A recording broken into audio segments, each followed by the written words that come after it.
conspiracy theory is a prediction based on thinking for yourself by looking at the information available to you and basically drawing conclusions from that. And usually it's around deception, powerful interests, that sorts of things. And conspiracy is when that stuff is proven to be true, which often happens. I love how you said that, because that's the best way to say it. I've been having a hard time, trying to formulate good words that go with it, but that pairs it up. That's exactly my. I have a T-shirt that says something like, "I need new conspiracy theories because all mine came true." Now, in chat on Minds, we've been seeing this thing that Mark and Tan almost got into a skirmish over, an intellectual skirmish, I guess. And it was about these regulations that they want to allow the UN to have for, I would like to say it's COVID, but it's more than COVID. It's more health, UN or World Health Organization? Yeah, and they posted it, and because I know about the World Health Organization they basically want legally binding powers that can force governments to abide by their health regulations, which is super fucking dangerous, because that's like one step away from like global fascism tyranny. You saw what our governments did to us during COVID. If like an international unelected body can do that to the world, that is scary shit, in my opinion. Yeah, and like the person who's writing this article is talking about an emerging totalitarian world government. Well, that's kind of what it sounds like, doesn't it? I mean, well, that's always been the plan. This was the plan from the beginning. That's why they created these international bodies, and we'll go into that when we get to the history. But, all these things that are funded by these global elites, Rockefellers, people like that. And, that was their initial justification for doing it.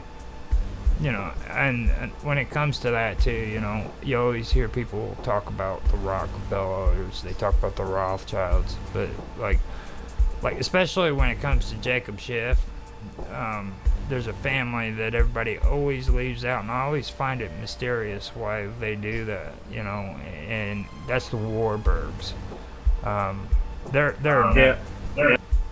They're big players in this whole thing, They go all the way back to World War I and possibly even before that. So I just wanted to mention that. So you want me to go ahead and read on?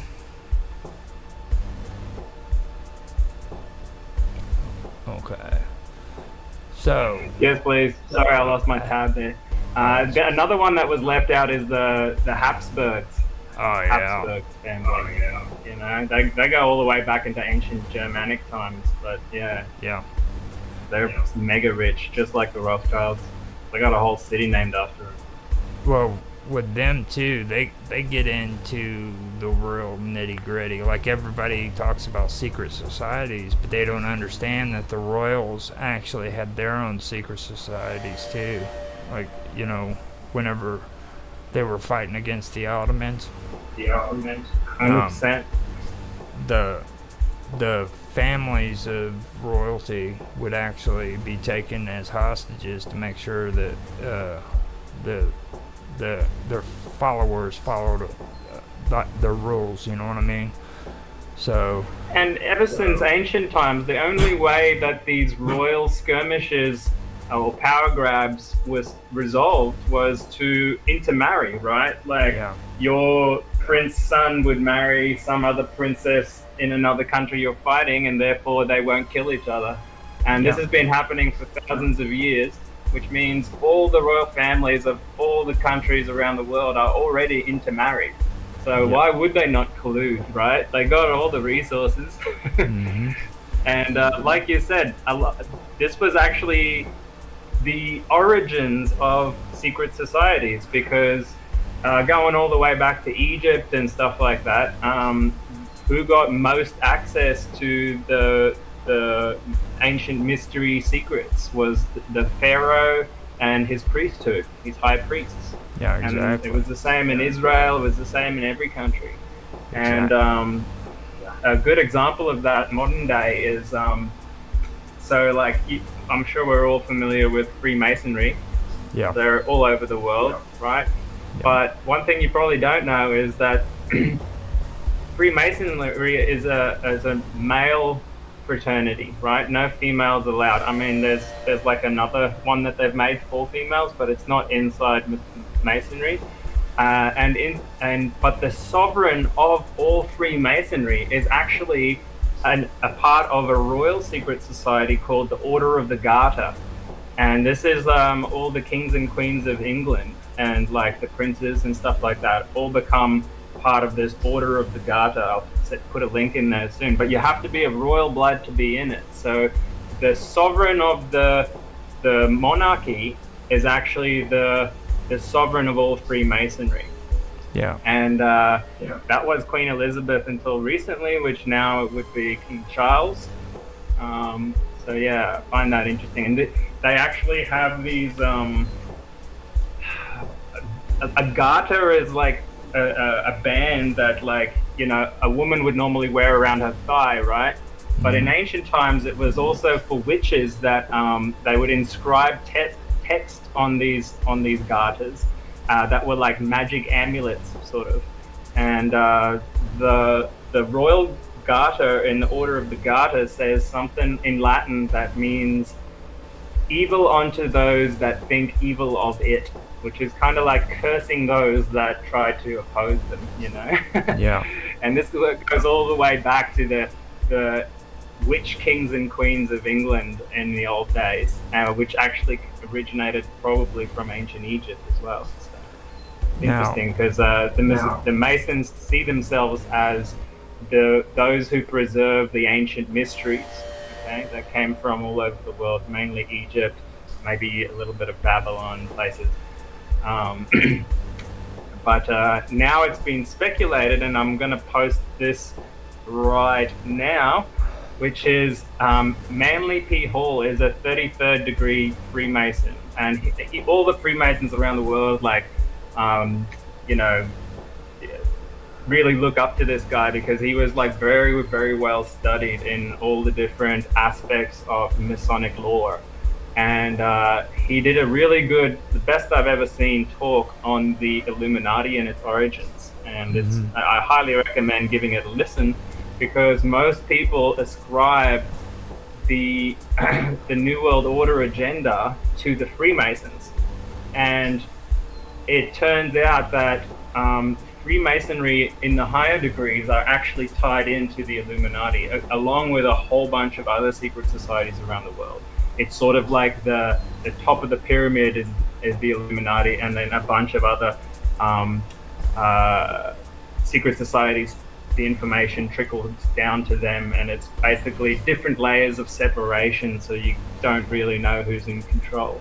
The Illuminati is not over the Masons. The Masons are actually dated back further than the Illuminati's knowledge is, to be honest. The Illuminati actually derived from a guy, Adam. What's up? That's the official story, Adam Weishaupt in Bavaria, but that's not as far back as it actually goes. That's just what the normal people are allowed to know. The Illuminati, listen to that Manly P. Hall talk, right? He's a 33 degree Mason, and he talks about how the Illuminati goes way further back. Most Masons are more than 33 degrees. They only stand on 33 degrees. Most Masons go beyond 33 degrees, but the normal people know of 33 degree Masons, because it's considered to be evil to stand on anything other than a 33. When you stand on the 360, it's known to be quote unquote evil. But I was just using him as an example before you cut me off. But like I was saying, the Illuminati is not predated before Masonry. because Masonry is an ancient practice, because that's just like how you have the Eye of Horus, and you have the Masons get their information from.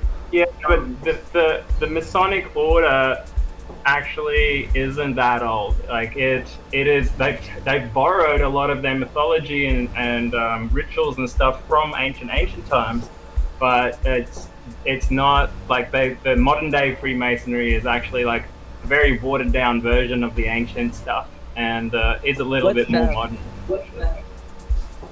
Most of what I've found when it comes to a lot of the secret societies and their traditions and stuff, it mostly comes from Hellenistic beliefs, and we've been kind of discussing the Hellenistic and Phoenician deities and stuff like that with history, you know, and like when it comes to like Alexandria,